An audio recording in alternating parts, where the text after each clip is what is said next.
Snake and ladder game का जन्म India में हुआ। जी हाँ, आपने सही सुना। स्नेक एंड लैडर गेम का जन्म हमारी अपनी भारत भूमि पर हुआ। ऐसा माना जाता है कि आज से 1000 साल पहले 10th सेंचुरी सीई में जैन संतों ने ये गेम को इन्वेंट किया।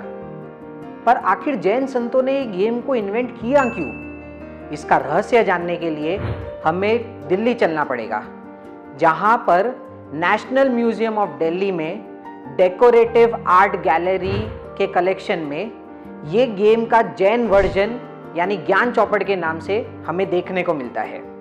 ये गेम को देखने पर हमें मालूम पड़ता है कि इसकी डिज़ाइन जैन धर्म में पाए जाने वाले जैन मंडला से काफ़ी मिलती जुलती है, जहाँ पर वेरियस स्क्वायर्स को कर्म और मोक्ष के थ्रू बताया जाता है।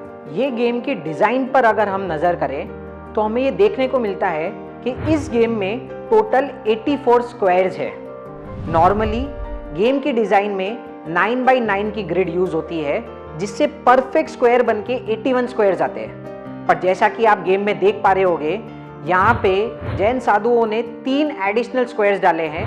स्क्वायर नंबर 1, स्क्वायर नंबर 56 और स्क्वायर नंबर 66। इससे टोटल नंबर ऑफ स्क्वायर्स हो गए 84। अब ये आखिर 84 स्क्वायर्स बनाए क्यों गए?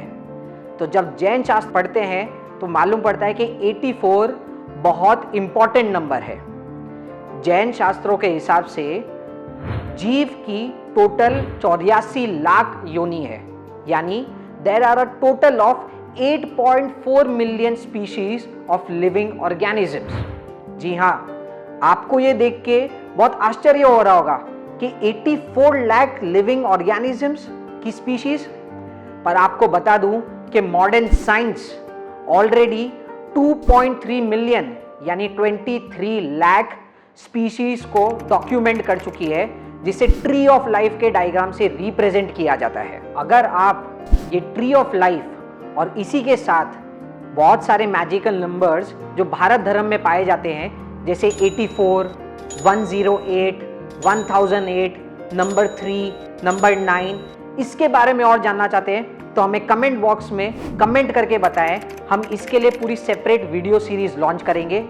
इस गेम की डिज़ाइन देखकर हमें ये समझ में आता है कि जैन साधु इस गेम के थ्रू हमें कर्म की थियरी समझाना चाहते थे और पूरे संसार का सत्य बता रहे थे। ये गेम ना सिर्फ इंसान के लिए पर हर जीव के लिए, कि कैसे हर जीव अपना अल्टीमेट गोल यानी मोक्ष को पा सकता है, इसके लिए उन्होंने ये पूरे गेम को डिज़ाइन किया। ये गेम में जो लैडर है यानी सीढ़ी है, वो पॉजिटिव क्वालिटीज़ को बताती है, जैसे भक्ति, विनय, विवेक, जो आत्मा को ऊपर उठाती है। और जो सांप है यानी स्नेक्स है, वो नेगेटिव क्वालिटीज़ को बताते हैं, जैसे क्रोध, अहंकार, माया, जो आत्मा को संसार में नीचे गिराती है। जो जीव यानी लिविंग ऑर्गेनिज्म सक्सेसफुली ये कर्मों के बंधनों से बच जाता है और कर्मों को खत्म कर देता है, वो अल्टीमेटली मोक्ष यानी परम सुख यानी एनलाइटनमेंट को प्राप्त हो जाता है। इन अ नटशेल, ये गेम का इन्वेंशन कंपटीशन के लिए नहीं किया गया था, पर इंट्रोस्पेक्शन के लिए किया गया था। इस गेम का एक्चुअल मकसद हार जीत नहीं था, पर आत्मनिरीक्षण था। अब जैसे जैसे ये जैन मुनि इस गेम के साथ पूरे देश में विचरण विहार करने लगे, वैसे वैसे ये गेम अलग अलग प्रांतों में अलग अलग नाम से जानने में आया। जैसे ये गेम नॉर्थ इंडिया में ज्ञान चौपड़ और ज्ञानबाज के नाम से फेमस हुआ। यही गेम महाराष्ट्र में पहुंचकर मोक्ष पथ बन गया। और ये गेम जब साउथ इंडिया में पहुंचा तो साउथ इंडिया में इसका नाम हो गया लीला और परमपद सोपान। बंगाल में इसे गोलक धाम के नाम से जाना गया। नेपाल में ये गेम बन गया नागा पासा और तिब्बत में ये गेम बन गया सा नाम लाम शा। और इसी तरीके से ये गेम पूरे भारत में खेला जाने लगा, जहां पर हर जाति, हर धर्म, हर प्रांत के लोगों में ये गेम खेला जाने लगा, जिसके थ्रू उन्हें ना सिर्फ एंटरटेनमेंट मिल रहा था, पर साथ ही मॉरल वैल्यूज, रिलीजन और अपनी अपनी फिलॉसफी के बारे में जानने और सीखने को मिला। समय आगे बढ़ा और देखते ही देखते विदेशों ने भारत पर आक्रमण करना शुरू करा और इसी कड़ी में ब्रिटिशर्स ने हमारे 18th सेंचुरी में इन्वेजन शुरू किया इंडिया का।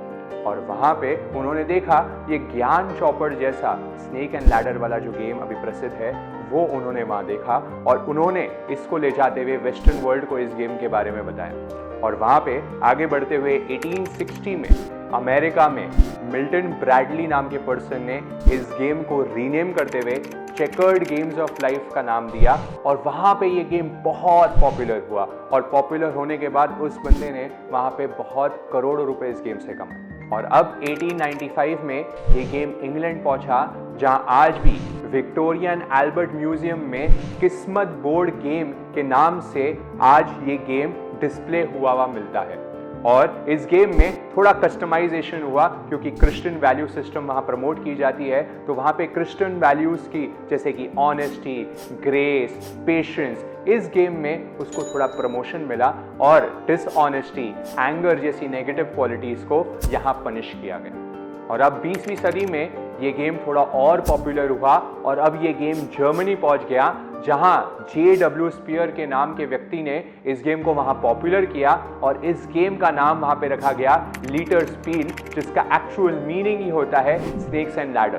पर इंटरेस्टिंग फैक्ट ये है कि इस गेम में स्नेक्स को रिप्लेस करते हुए यहाँ पे सर्कस एनिमल्स को इस गेम में पिक्चराइज कर दिया।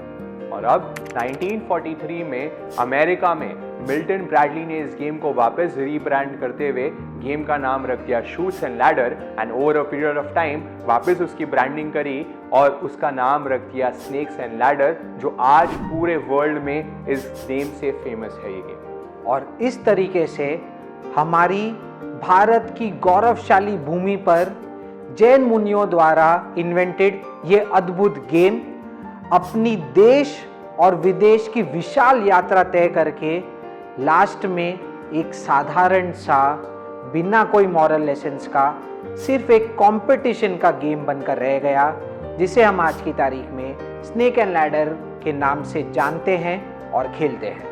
अगर आपको ये स्नेक्स और लैडर का इंटरेस्टिंग फैक्ट जान के बहुत अच्छा लगा हो और आपको भारत की भूमि के लिए और भारत के कल्चर के लिए गौरवान्वित महसूस हो रहा हो तो आप जरूर इस वीडियो को लाइक करें और जितने लोगों तक आप इस वीडियो को पहुंचा पाएं तो उसको शेयर करें ताकि ये हम स्नेक्स लैडर का इंटरेस्टिंग फैक्ट जन जन तक पहुंचा पाएं। और अब तक अगर आपने इस चैनल को सब्सक्राइब नहीं किया है तो जल्दी से नीचे गए लाल बटन पर क्लिक करें और इसे सब्सक्राइब करें और साइड में लगे हुए बेल बटन को भी दबाएं ताकि ऐसे ही नए इंटरेस्टिंग वीडियोस ऑन स्पिरिचुअलिटी और मोटिवेशन की अपडेट आपके पास सबसे पहले पहुंच सके।